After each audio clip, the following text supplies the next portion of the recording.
This is the Harper Adams Motorsport Club. We founded the club in the tail end of last year.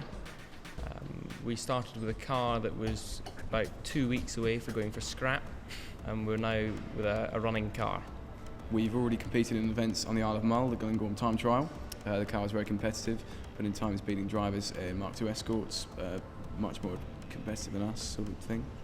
I've been rallying for a number of years now, mainly co-driving. I've completed the Real Mull Rally. I've co-drived around there twice now, and I was third in the Scottish Championship co-driver in my class last year.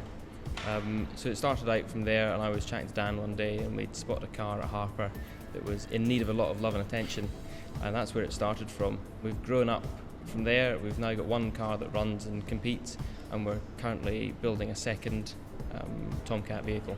The club's open to anyone. You don't have to be an engineering course, you just have to be an engineer by nature. You don't have to have any previous rallying skills, any previous mechanic skills. The basis of the club is you work on the car, you move up to the co-driving, and then you go into the driving of the vehicle. We're not simply just a driver's club. All of us are fascinated about what makes a car tick, what makes it go faster, what makes specific rally car tick. Last year, the club was funded by the Students' Union primarily, with help from external sponsors.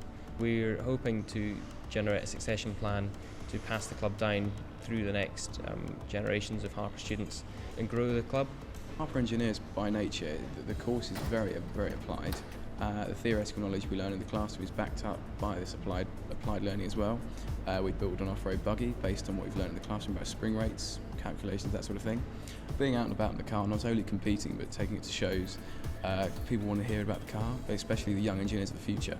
They really want to hear. I mean, sort of teenage people are really keen to hear all about it. When we're competing in the car, everyone loves the idea that a university's got a rally team, especially with the applied course. So we started the project taking the old car, and we were running it on a low budget. So this meant that we had to go to companies, approach them and find their products and put them onto the car. The skills that we learned from going to the companies really helped us along, and they've really helped us with what they've given, but it's given us a massive confidence boost to have their support behind us.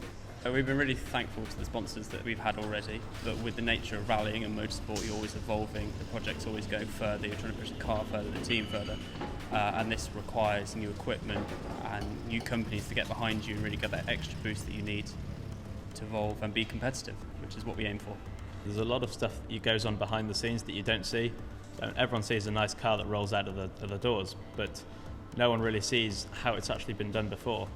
So there's a lot of teamwork involved, there's a lot of assignment of roles and organising our time, because we're running this alongside a second year engineering degree, which takes up a lot of your time as it is. Everyone thinks it's all about the driving, but there's a lot more to it, as we've said, behind the scenes. So the co-driver has a crucial role, and then outside of the rally car you have a service crew, and they have to work together as a really solid unit. I mean, everyone's seen an F1 pit stop, it's 3 seconds. Rally, you've got half an hour, but you need to check a lot more on that car. Just because you're not driving, it doesn't mean you're not part of the team.